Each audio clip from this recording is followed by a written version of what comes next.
네, 안녕하세요. 링크레파스 융합 소프트웨어 교육센터의 정용훈입니다. 이번 시간에는요, 저희 핸들러에 대해서 살펴볼 예정입니다. 안드로이드에서 사용하는 스레드 같은 개념이라고 생각하시면 돼요.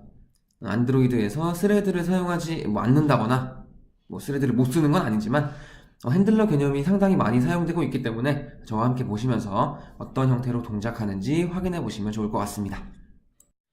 네, 핸들러라고 하는 거는요, 메인 프로세스와는 별개로 추가적인 다른 동작을 가능하게 해주는 일종의 영역이에요.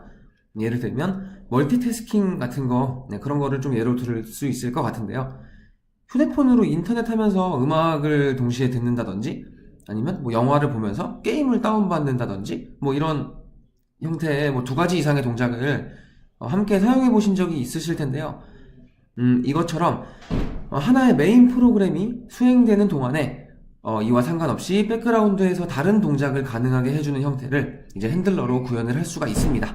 네, 간단하게 예제로 하나 작성해서 결과 한번 확인해 보도록 하겠습니다. 네, 프로젝트 생성해 주시고요. 프로젝트 이름은 핸들러 테스트라고 하겠습니다. 프로젝트 이름은 핸들러 테스트. 네. 넥스트, 넥스트, 넥스트 해서 메인 액티비티로 피니시 해서 종료해 주시면 됩니다. 자, 본격적으로 한번 시작해보죠. 프로젝트가 생성이 됐고요. 우선은 레이아웃을 정의를 좀 할 거예요. 그래서 여기 레이아웃 정의하는 부분 들어오신 다음 여기서 부모 레이아웃을 리니어 레이아웃으로 바꿔주도록 하겠습니다. 부모 레이아웃은 리니어 레이아웃, 그리고 오리엔테이션 추가하셔서 오리엔테이션 버티컬로 하나 넣어주도록 할게요. 부모 리니어 레이아웃의 오리엔테이션 버티컬입니다. 자, 텍스트 뷰가 만들어져 있습니다. 여기 텍스트 뷰에 아이디 하나 추가할게요. 네, 아이디 골뱅이 플러스 아이디 txt라고 해서 하나 세팅해 주시면 될 것 같고요. 그리고 wait 1 이렇게 해서 준비 좀 하죠. 너비를 매치 페어런트로 좀 바꿔줄 거고요. 너비 매치 페어런트입니다. 그리고 그래비티 안에 내용만 위치를 변경시키는 속성이었죠. 네, 그래비티를 센터로 하셔가지고 가운데로 텍스트를 위치시키도록 하겠습니다. 글씨가 약간 작으니까 텍스트 사이즈도 한 30dp 정도에서 살짝만 키워주도록 할게요. 네, 지금은 헬로 월드라고 작성이 되어 있는데 저희가 0으로 시작해서 하나씩 숫자를 늘리면서 핸들러가 동작하는 것을 확인을 해볼 예정이에요. 그래서 텍스트 뷰는 이렇게 만들어 주시면 될 것 같습니다. 자, 여기 밑에서 핸들러를 시작하고 핸들러를 정지시키기 위한 버튼들을 만들도록 하겠습니다. with 매치고요. 헤이트는 랩 컨텐트예요. 자, 이렇게 준비. 자, 텍스트 추가하셔서 스타트라고 작성해 주시고요. 아이디도 하나 추가하겠습니다. 아이디 btn 언더바 스타트라고 만들어 주죠.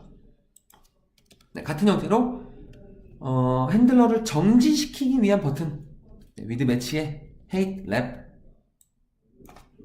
텍스트는 스톱 아이디는 btn 언더바 스톱이라고 세팅해 주도록 하겠습니다.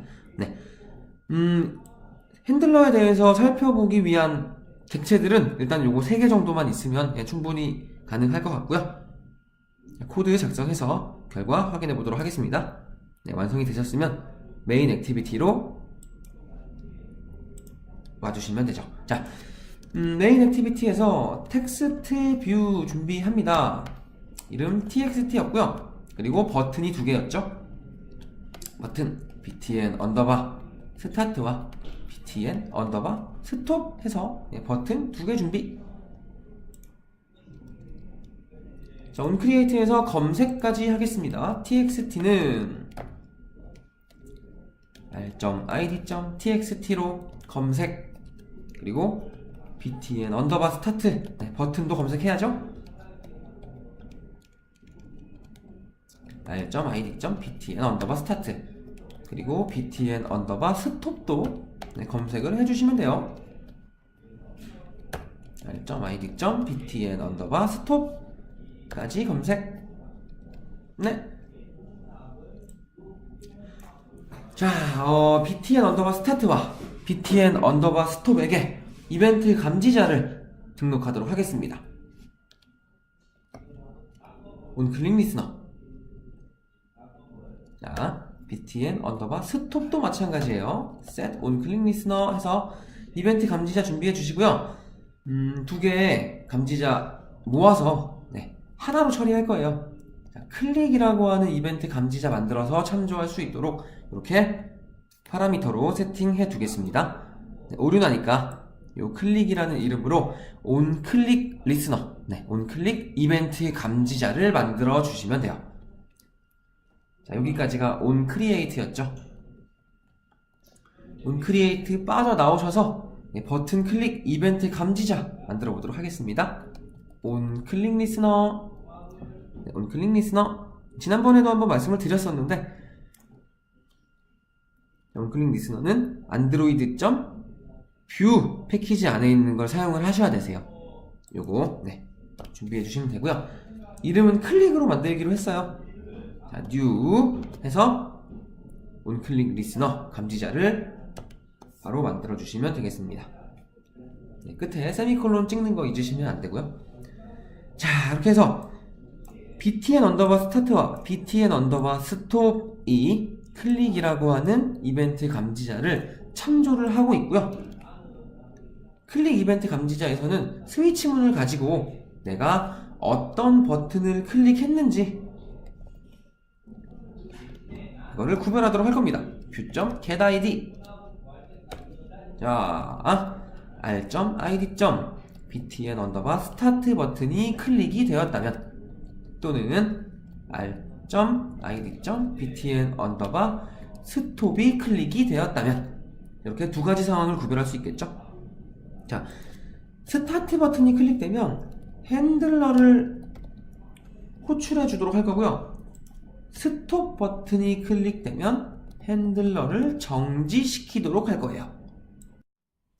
그러면 이제 제일 중요한 핸들러를 한번 만들어 봐야죠. 자, 여기 이벤트 감지자를 빠져나오신 다음에 여기서 핸들러를 한번 만들어 볼게요.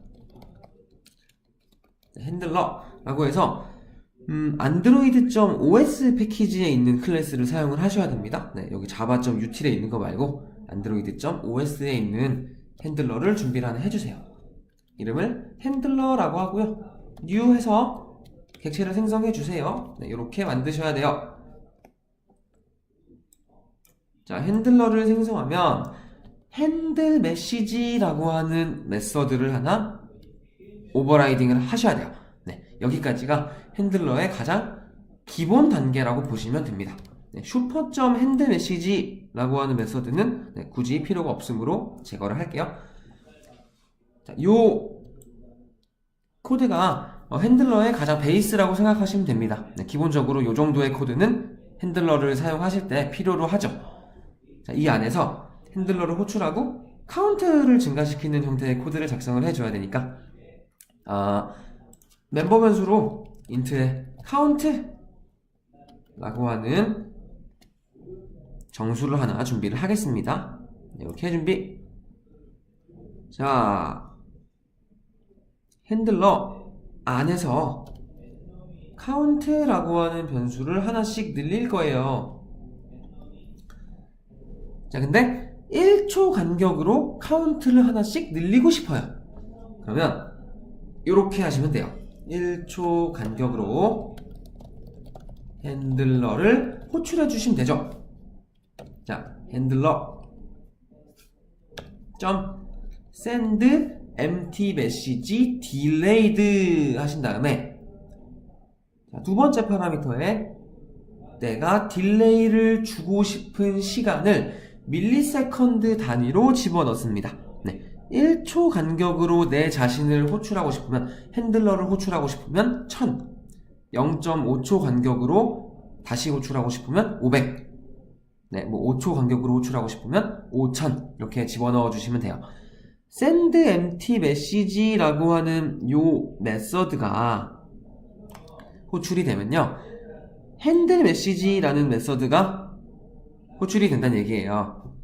그런데 send empty message로 handle message를 호출할 것이긴 합니다만 딜레이를 추가해서 1초 간격으로 호출하겠습니다 라는 의미로 받아들이시면 돼요. 네, 요거는 자기 자신을 1초 간격으로 반복해서 호출하는 개념이에요. 네, 핸들러라고 하는 자기 자신을. 자, 1초 간격으로 자기 자신을 반복해서 호출하면서 카운트를 증가를 시키고요. 카운트가 하나 증가될 때마다 텍스트 뷰, txt에게 텍스트를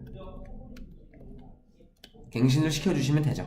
네, 이렇게 해주시면 1초 간격으로 txt의 카운트가 하나씩 증가되면서 화면에 갱신이 될 겁니다.